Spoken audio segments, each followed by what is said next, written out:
మీరు కనుక నా వీడియో చూడడం ఫస్ట్ టైం అయితే లైక్ చేయండి, సబ్స్క్రైబ్ చేయండి, అలాగే గంటను కొట్టడం మర్చిపోకండి.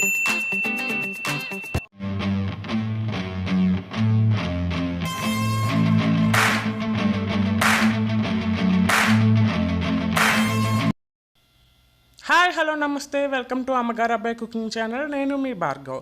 ఈరోజు మన వీడియోలో కట్టు పరుగుల ఇగురు ఎలా వండుకోవాలో చూద్దాం. అయితే దానికంటే ముందే నేను కట్టు పరుగులు ఎలా క్లీన్ చేసుకోవాలో ఒక వీడియో పోస్ట్ చేశాను.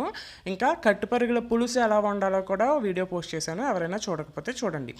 అయితే ముందుగా నేను స్టవ్ ఆన్ చేసి ఒక ప్యాన్ పెట్టుకుని 4 టేబుల్ స్పూన్స్ ఆయిల్ యాడ్ చేస్తున్నాను.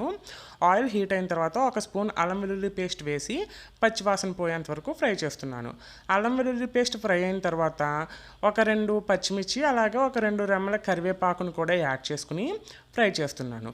ఇవి లైట్గా ఫ్రై అయిన తర్వాత కుమ్ముకుని తీసుకున్న ఆనియన్ని వేస్తున్నాను. మీరు కావాలంటే ఆనియన్ పేస్ట్ కూడా వేసుకుని ఒక 5 మినిట్స్ పాటు ఆనియన్ బాగా మగ్గించుకోవాలి.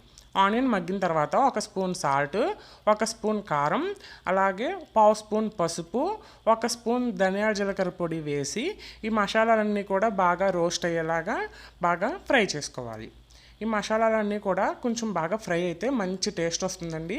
చక్కగా ఈ మసాలాన్ని ఫ్రై చేసుకున్న తర్వాత క్లీన్ చేసి పెట్టుకున్న కట్టిపరుగులను కూడా యాడ్ చేసుకుని ఒక గ్లాస్ వరకు వాటర్ వేస్తున్నాను. ఒక గ్లాస్ వాటర్ వేసి ఈ ప్యాన్ని బాగా కుదుపుకోవాలి. అయితే గరిటె పెట్టద్దండి, గరిటె పెడితే ఫిష్ ఇరిగిపోతుంది.